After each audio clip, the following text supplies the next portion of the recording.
Michel Onfray livre de rares confidences sur sa belle-fille sur CNews. Dans le dernier numéro de Face à Michel Onfray, le 3 mai 2025, le philosophe a fait quelques confidences sur sa belle-fille sur CNews. Au cours de ce rendez-vous, il a longuement été question de l'affaire Aboubacar Cissé. Face à Michel Onfray est à suivre tous les samedis de 13h à 14h sur CNews.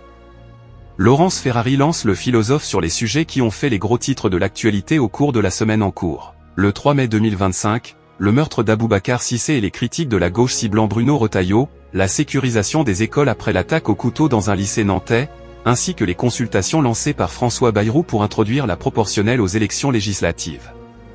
Michel Onfray défavorable à l'utilisation du téléphone pour les enfants. En début d'émission, Michel Onfray, qui réagissait à la tragédie survenue au lycée Notre-Dame de Toute-Aide, a livré de rares confidences pour dénoncer l'utilisation à un âge précoce du téléphone. « Je suis un grand-père heureux, j'ai une belle-fille formidable et un gendre aussi qui disent « pas avant 10 ans le téléphone pour les enfants ». Jusqu'à 10 ans, ils vont lire, ils vont écrire, ils vont dessiner, ils vont chanter. » Et à la remarque de Laurence Ferrari qu'un enfant pouvait s'ennuyer en admirant un paysage, il a mis en avant la pédagogie, il faut apprendre aux enfants la contemplation. Après une intervention du duo Jordan Bardella à Marine Le Pen, favorable à l'instauration de la proportionnelle, le philosophe a apporté ses éclaircies, il n'y a pas la proportionnelle, mais des proportionnels.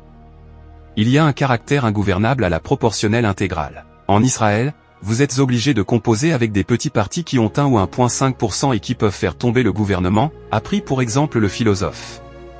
Le général de Gaulle jamais bien loin.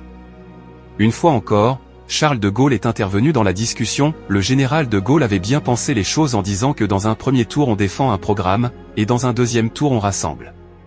Quelqu'un qui n'est pas capable de rassembler dans un deuxième groupe ne pourra pas rassembler les Français pour gouverner. Michel Onfray fera son retour samedi 10 mai 2025 à partir de 13h. 2 semaines plus tôt, le décès du pape François avait contraint le public à suivre l'émission seulement en soirée.